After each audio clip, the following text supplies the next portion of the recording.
Hello everyone.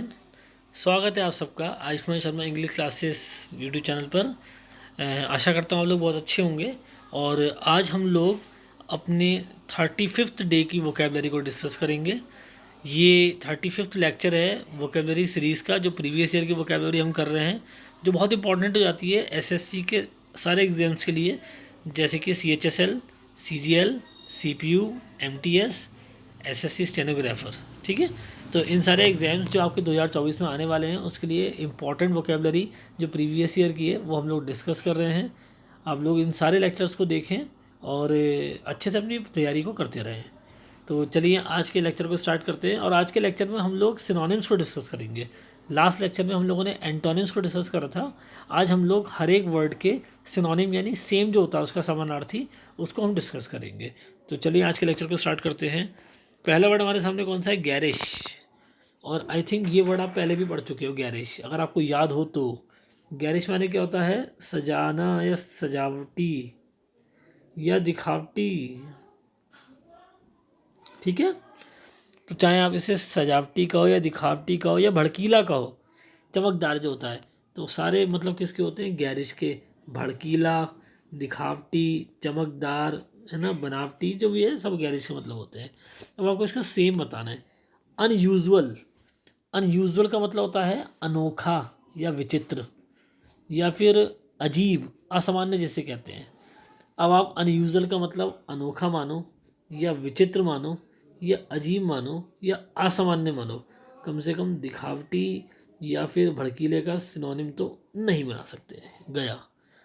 Exciting माने होता है उत्तेजक, रोमांचक, बहुत ज़्यादा, मतलब भड़काऊ। तो एक्साइटिंग का मतलब बहुत रोचक हो गया, रोमांचक हो गया। चाहे रोचक कहो या रोमांचक कहो या मज़ेदार कहो, कम से कम दिखावटी या भड़कीले का सिनोनिम तो नहीं बना सकते। देखिए, यानी ऑप्शन नंबर ए गया, ऑप्शन नंबर बी गया। कंफ्यूज्ड। कंफ्यूज्ड माने होता है भ्रमित, घबराया हुआ, हैरान परेशान, है ना, हक्का बक्का जिसे कहते हैं।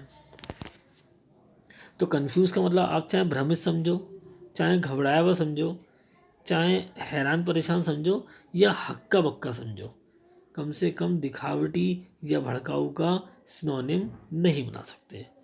अब गौर से फोकस करें आप। ए गया, बी गया, सी गया, मरता क्या ना करता, डी आंसर आ गया इसका। ये लगा के आता मैं तो एग्जाम में। गॉडी। गॉडी माने क्या होता है? गॉडी माने होता है दिखावटी, भड़कीला, है ना। और गैरिश का मतलब भी क्या था? भड़कीला, जो बहुत ज़्यादा अतरंग सा, चटक सा रंग वाला हो। ठीक है, तो दोनों के मतलब सेम है, दिखावटी और भड़कीला, दिखावटी और भड़कीला।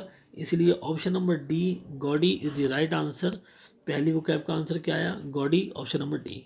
ठीक है, सेकंड देखते हैं, बेलफुल। बेलफुल का मतलब होता है हानिकारक, हानिकारक या घातक भी मान सकते हो आप इसका मतलब। ठीक है, हानिकारक या घातक। अब इसका सेम बताना है आपको क्या होगा। डाउटफुल का मतलब क्या होता है? संदिग्ध, जो संदेह में हो। ठीक है, अब चाहे इसका मतलब आप संदिग्ध समझो या संदेह में समझो, कम से कम सिनोनिम तो नहीं बना सकते हानिकारक का। यूजफुल मन होता है उपयोगी, काम में आने वाला, है ना, सहायक भी कह सकते हो या लाभदायक भी कह सकते हो। अब चाहे उपयोगी कहो या लाभदायक कहो, कम से कम हानिकारक का सिनोनिम तो नहीं बना सकते। यानी बी भी गया, सी भी गया। हेल्पफुल माने होता है मददगार, उपयोगी। अब चाहे इसका मतलब आप मददगार समझो, उपयोगी समझो या सहायक समझो, कम से कम हानिकारक का सिनोनिम तो नहीं बना सकते। अब आप देखो, डाउटफुल गया, हेल्पफुल गया, यूजफुल गया। जब बी गया, डी गया, सी गया, तो मरता क्या ना करता, ऑप्शन नंबर ए आंसर लगाना पड़ेगा। तो हार्मफुल। हार्मफुल का मतलब होता है हानिकारक, खतरनाक। और बेलफुल का मतलब क्या था? हानिकारक। जब इसका मतलब भी हानिकारक है, इसका मतलब भी हानिकारक है, तो मान लो ना यही इसका सिनोनिम है। ठीक है, तो option number A, harmful, is the right answer for baleful. Next, duplicity. Duplicate सुना आपने कोई वर्ड? डुप्लीकेट। डुप्लीकेट का मतलब क्या होता है? डुप्लीकेट का मतलब होता है नकल या नकली। कहते हैं ना यार, डुप्लीकेट है, फर्स्ट कॉपी है, जो भी है। डुप्लीकेट का मतलब हम शक्ल भी होता है। मैं आपको बताऊं, एक मूवी भी आई थी शाहरुख खान की, डुप्लीकेट, जिसमें उसका हम शक्ल था। तो डुप्लीकेट का मतलब या तो नकली होता है या दिखावटी या फिर हमशक्ल भी हो सकता है, ठीक है।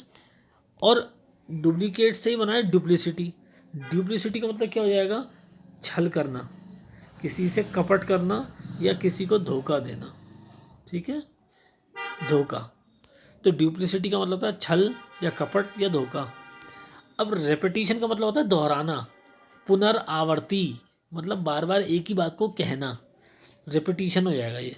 तो रेपिटेशन का मतलब चाहे दोहराना निकालो या बार बार कहना निकालो या पुनरावर्ती कहलाओ, फिलहाल इसे आप छल कपट का सिनोनिम तो नहीं बना सकते। आर्टलेसनेस, आर्टलेसनेस का मतलब क्या होता है, कलाहीनता, मतलब कुशलता ही नहीं है इसके अंदर, अकुशलता जैसे कहेंगे, तो या तो अकुशलता होगा या कलाहीनता होगा या फिर अकृत्रिमता होगा। अब आप चाहें इसे अकुशल मानो या कलाहीन मानो, कम से कम छल कपट का सिनोनिम तो नहीं बना सकते। ए भी गया, बी भी गया। क्लेवरनेस, क्लेवरनेस का मतलब होता है चतुराई, होशियारी, है ना, या फिर इसका मतलब होता है कहते हैं ना प्रवीणता, ठीक है। तो चतुराई, चालाकी या प्रवीणता, ये मतलब किसके होते हैं, क्लेवरनेस के। अब आप चाहें इसे चतुराई कहो, चाहे चालाकी कहो, चाहे प्रवीणता कहो, कम से कम छल कपट का उल्टा तो नहीं बना सकते या सेम तो नहीं बता सकते, सिनोनिम ये भी नहीं होगा, ठीक है।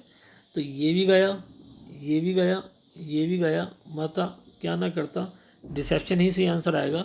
डिसेप्शन माने होता है धोखाधड़ी, छल कपट, ठीक है ना।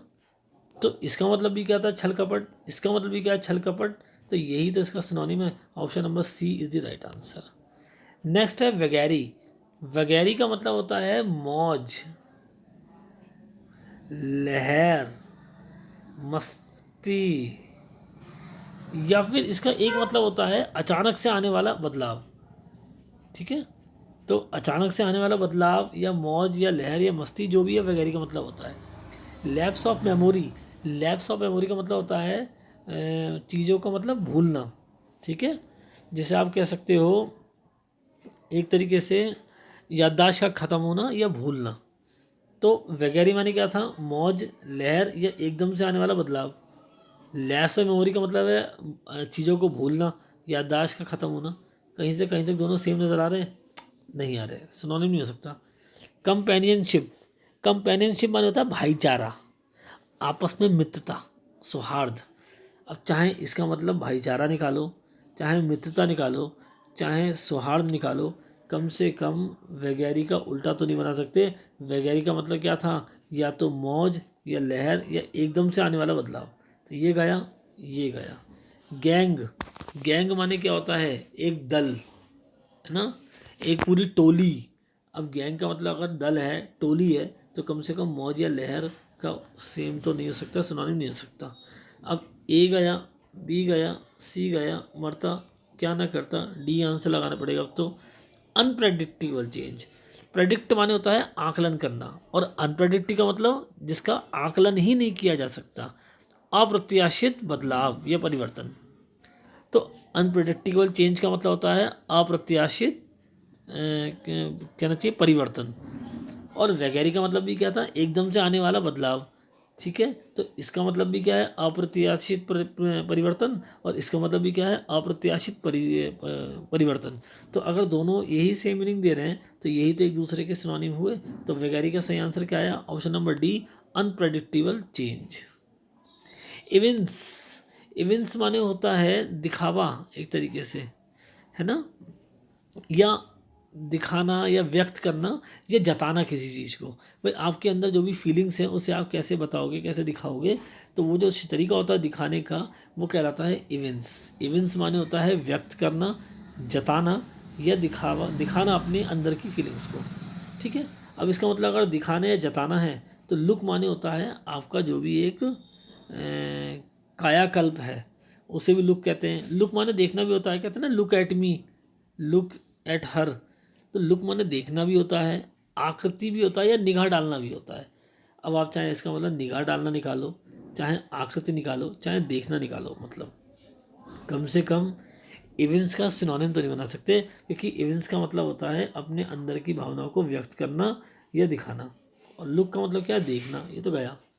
ट्राई माने होता है प्रयास करना, अभ्यास करना, ठीक है। तो ट्राई का मतलब अगर अभ्यास है या प्रयास है तो कम से कम ये व्यक्त करने का सिनोनिम तो नहीं है। अप्लाई माने होता है लागू करना, है ना, या फिर अप्लाई का मतलब होता है प्रयोग करना, काम में लाना।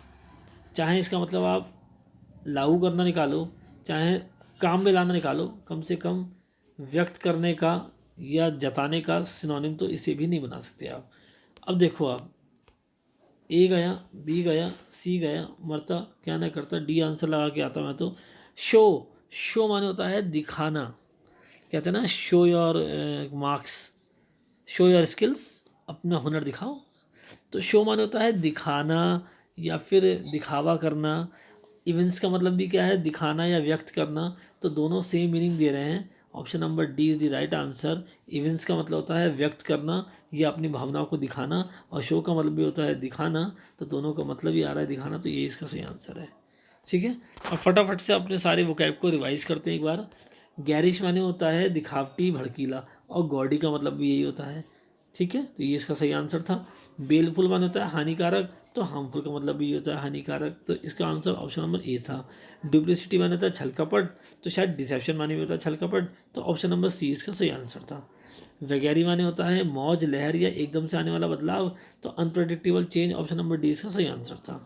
इवेंट्स माने क्या होता है, दिखाना, व्यक्त करना, तो शो का मतलब भी यही होता है, तो option number D is the right answer इसका रहा। अब जितने वर्ड्स आपने सीखे हैं जरा आप इनके हिंदी मीनिंग तो चेक कर लो एक बार। ठीक है, गैरिश का मतलब क्या है, देखो आप, सुहावना, दिखावटी या भड़कीला। जबकि अनयूजुअल का मतलब क्या है, अनोखा, विचित्र या असामान्य। एक्साइटिंग का मतलब रोमांचक या उत्तेजक, और कंफ्यूज का मतलब परेशान या व्याकुल या हक्का बक्का। गॉडी माने होता है भड़कीला, चमकदार, तो शायद गैरिश का सिनोनिम यही है गॉडी।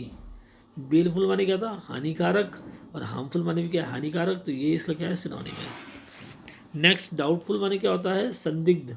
यूजफुल माने सहायक, और हेल्पफुल माने मददगार, लाभदायक। तो आंसर क्या था इसका, हार्मफुल का, शायद ये था बेलफुल का, हार्मफुल। ड्यूप्लिसिटी माने होता है छल कपट, और डिसेप्शन माने भी क्या होता है, छल कपट, तो यही तो इसका सही आंसर है। रिपीटिशन माने होता है दोहराना। आर्टलेसनेस माने अकुशलता, और क्लेवरनेस माने चतुराई, चालाकी, धूर्तता। वगैरी माने होता है मौज, लहर या एकदम से आने वाला बदलाव। लैप्स ऑफ मेमोरी का मतलब भूलना। कंपेनियनशिप का मतलब भाईचारा, और गैंग का मतलब दल। और वगैरह माने क्या था, एकदम से आने वाला बदलाव, यानी अनप्रडिक्टेबल चेंज, यही तो इसका आंसर था। नेक्स्ट हमने देखा था इवेंट्स। इवेंट्स माने था अपनी भावनाओं को व्यक्त करना या दिखाना। लुक माने तो देखना होता है, ये तो आएगा नहीं। ट्राई माने प्रयास करना, कोशिश करना, ये नहीं आएगा। अप्लाई माने लागू करना, ये भी नहीं आएगा। शो माने होता है दिखाना, और यहाँ भी क्या है, दिखाना, और यहाँ भी क्या है, दिखाना, तो इवेंट्स का सही आंसर क्या है, शो।